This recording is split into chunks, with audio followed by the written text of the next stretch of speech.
Hello again. Now, so how can parents contribute meaningfully to the success of their children? We're asking this as the school year starts today, especially inland South Africa. As we know, pupils in the country face a myriad of daily challenges, including getting to and from school, language barriers, and the lack of proper hygiene facilities and damaged infrastructure at schools. Education specialist Professor Mary Metcalfe is joining us now for some of her insights and analysis. Prof, good afternoon. Welcome to today, and thank you very much for joining us here on eNCA. Before we begin our discussion, let me just alert you to the fact that we are waiting to bring our viewers a live media briefing that will be taking place at Fort Hare University, where we understand the Minister of Higher Education is there, and also the Minister of Police, following that assassination attempt on Professor Buhlungu, the Vice-Chancellor. If that happens, I'm afraid we're going to have to cut our conversation short. But let's get it going now while we wait for that live coverage. Prof, parents are battling with a lot of issues as they begin another school year. Prices of school uniforms, where their kids have been placed. Infrastructure in some of the schools leaves much to be desired. So there's a lot of problems. How can they best support their kids as they begin this academic year? Well, you know, that question is affected by so many things. I think, first of all, we need to understand that we're very much focused on learners going into grade 1 or grade R for the first time. But there are so many transitions that pupils, learners experience. Some are going into high school, some are moving into the FET phase, where they're beginning a 3-year preparation for the National Senior Certificate. And all of these transitions often are quite stressful for learners. They may be anxious about making friends. They may have anxieties related, for example, to transport, as you've said. But the basic skills that a learner needs to succeed is for that child to feel that they belong, that they are confident about their ability to learn, that they can be curious, and that they don't doubt their competence. Now, those basic characteristics need to be supported both at school and at home. So it's important for parents to, first of all, make the learners feel that being at school is something that is going to be interesting, in which they're going to be making friends, in which they're going to be learning things as in classroom as well as outside of classroom, that they're going to be able to participate in activities such as sport and choir, in clubs, and to support them in all of those activities by just showing interest and making it possible for learners to grow towards. But must I stop? Are we moving to the Eastern Cape? No. I just wanted to come in there. Apologies. Just to say that support you're just describing is an ongoing one throughout the academic year. Throughout the academic year, throughout the child's life at school, and it has to become sensitive to the level of development of the child. It's something that all parents have to learn, that there's growing independence, and we have to support that and celebrate it. There's a movement towards caring perhaps more about what friends have to say than what parents have to say. And this is also good and healthy and normal. So parents have to keep channels of communication open with their children.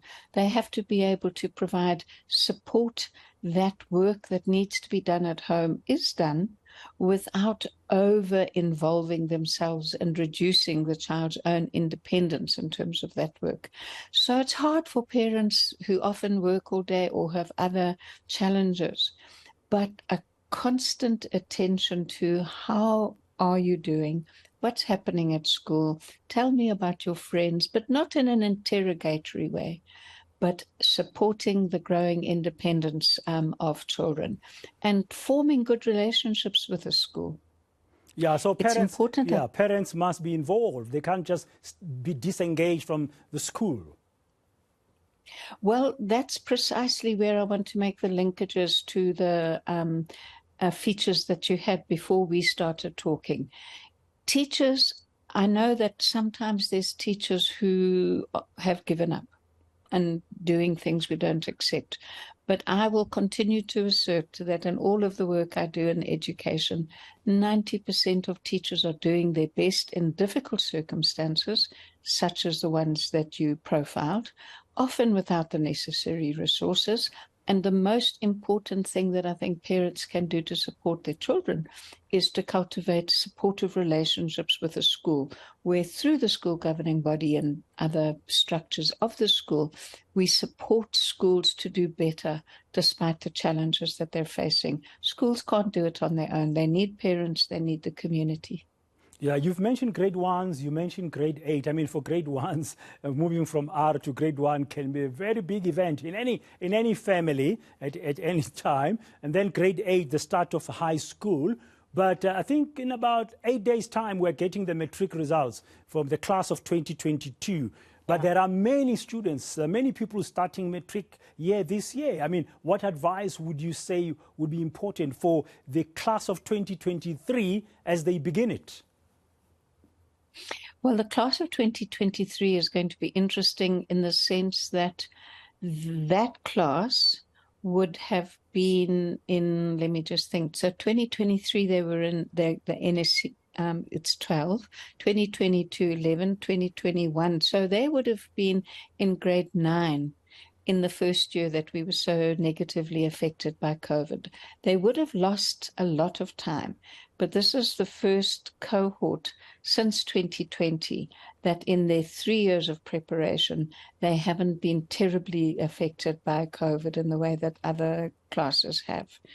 So they need to understand that the preparation for the National Senior Certificate is not just a sprint at the end, is that the way that they are going to be able to write with confidence is built on the preparation of the last 2 years.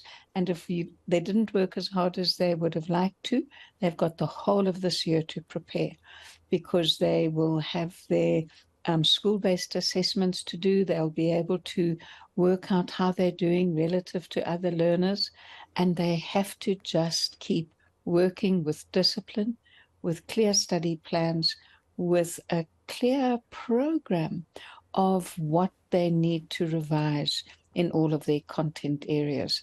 And it's better to work consistently through the year than to have a panic at the end. Yeah, starting from today.